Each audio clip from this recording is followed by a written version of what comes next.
In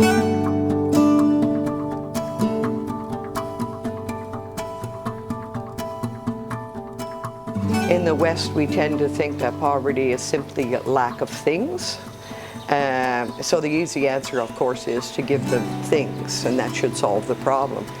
Poverty is it's psychological. It's a state of mind. It's an attitude, and that comes out of losing control of your life.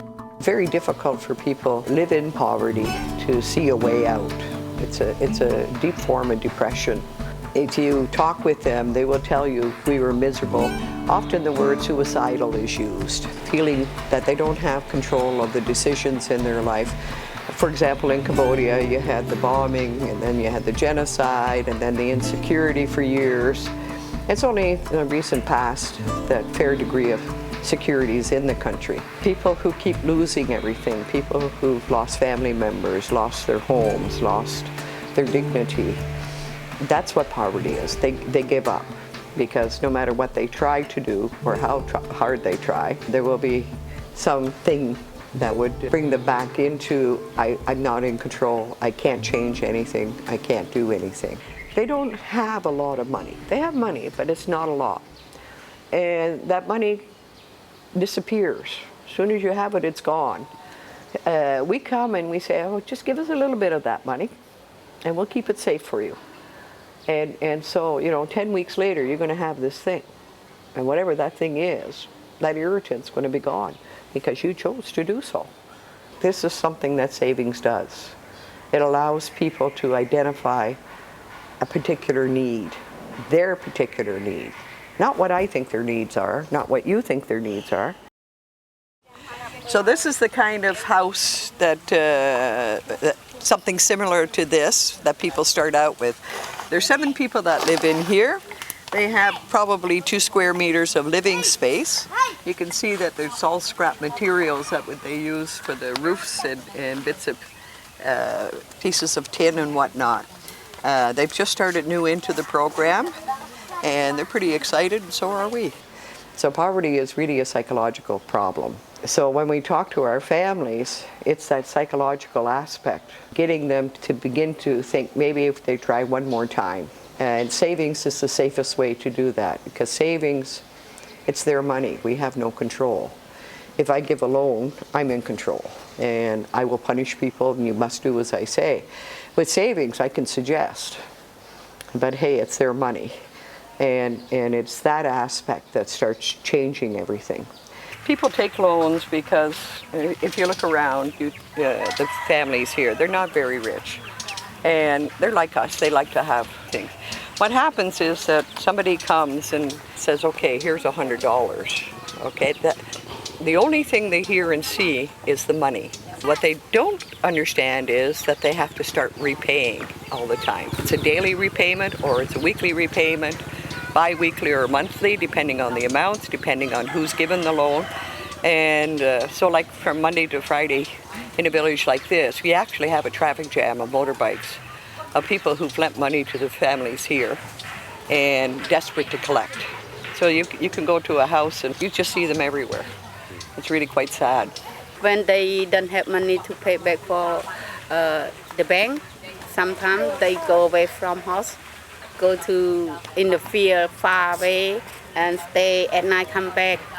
And some people, they go 2 or 3 days, not come back home. Mm-hmm.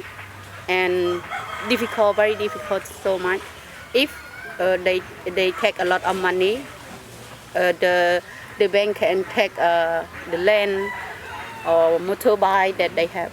What is really reassuring for us is that because of the amount of stress involved with loans, that when they're finished, they're actually quite happy to rejoin Tabitha. In Tabitha, little money, but they don't pay interest. And they have happy every time. Mm-hmm. They don't worry about we go to take a motorbike or take something from them. They took a loan from Aklida, and the pressure on them was so tremendous. Pressure on to pay the interest, pay the loan back, that they were very happy when we came with savings, so that pressure is gone. Now everything they want, what they do is save beforehand, think about what they would like, save, and then 10 weeks later they have it, no pressure. They will tell you, quite frankly, they didn't have any choices. Everybody's told them who they are, where they may live, how they must live. And one of the problems with savings is that they're often quite angry with us initially, because they'll actually, you save for a little thing. So you might save for a chicken, or you might save for a towel or something like that. But before the discussion is over, they'll actually ask our permission. They'll use words like, is it okay if I buy a towel? Is it okay if I buy a chicken? Our answer is pretty standard, and we say, we don't know. Are you worth the chicken? Are you worth the towel? And that's when they get very angry with us. Tremendous anger for a while. A lot of tears, and that's all about making a conscious choice to change things. And you start with little things, and it multiplies. And we're very clear when we talk with people. You know, if you can do this, then obviously you can do something else. It's that first cycle that's very powerful. What kind of things do they buy? Like water jar, pot and pan, bicycle, sleeping mat, and pig or chicken, duck. Yeah. Because we talk about the chicken and duck can get income more. Yeah. Okay, her name is Manpari, and her husband is Ted Saren. She has 2 children, and she started working with Tabitha since 2010. And the first thing that she bought from the saving, because she is very happy to do the saving program with Tabitha, and the first thing she bought from her saving is pots and pans, and after that,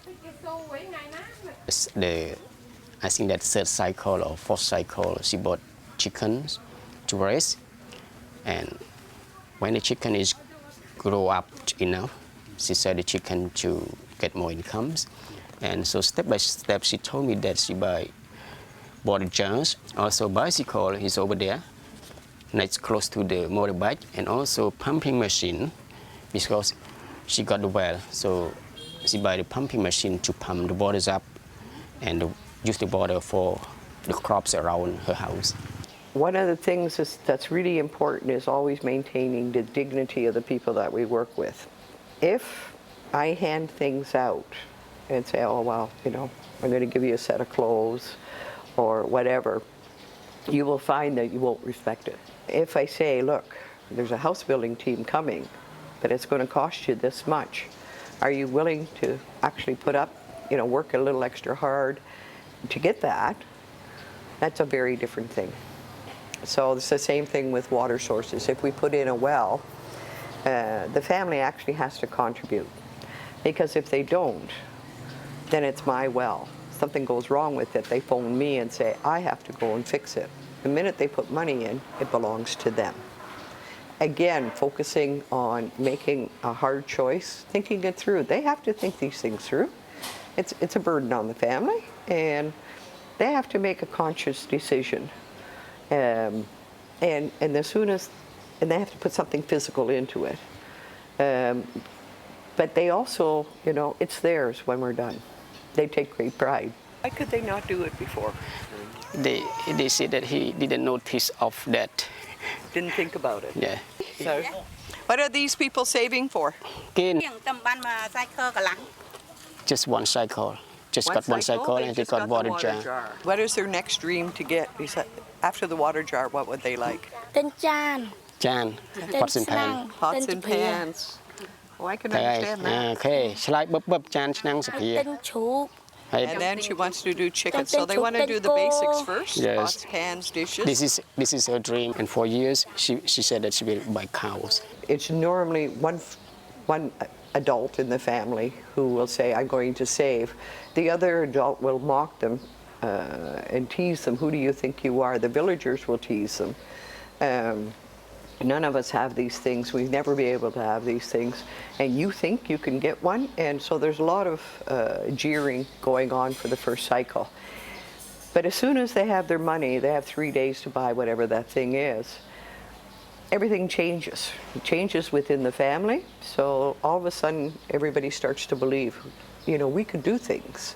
And so you'll find that within the family unit, the kids will start saving, the spouse will start saving, and you know, and you have conflict there too. Which dream do you go for? Do you go for the child's dream to go to school first, or what is it that's most important? So it does cause conflicts. It also becomes a very visible sign for others in the community who are in similar situations. And within 6 months you'll have, if it's a normal village, everybody, 90% are poor, within 6 months all of them are in the program. And they'll all be going for whatever that particular thing is that they think is important. And the issue is that we're tellers, we're not listeners. We like to tell people that this is what I think you should be doing. And savings, you see, is a tool where we don't have control. I can't tell you what to do with your money. I might like to, but I cannot tell you what to do. And the staff and others who try the work, this is the hardest part of all, is actually allowing people to choose what they would like to do with their own money, to make that personal choice. This is what's going to change me. This is what's going to make me rich. And they don't talk about houses or cars or anything like that. They're talking the simplest things in life. Like if I had a real glass or a real plate or a towel or a chicken, I'd be rich, you know. That's very difficult for us to allow people to choose that. So teaching savings, teaching people how to teach others how to save, you have to teach the psychology. This is what poverty is, and this is simply a tool. I'm sure there's other tools, but it's one of the most powerful tools.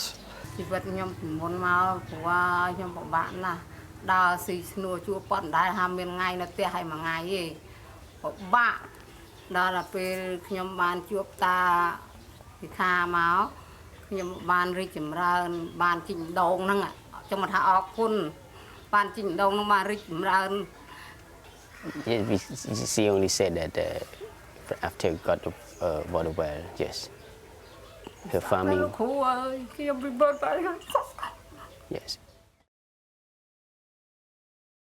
ចម្រើនខ្ញុំអរគុណលោកគ្រូរីកចម្រើនបានទូធាបានកូនទៅរៀនបាន Yes. Now it's good. មានមុខមាត់គេ The children can go to school. So.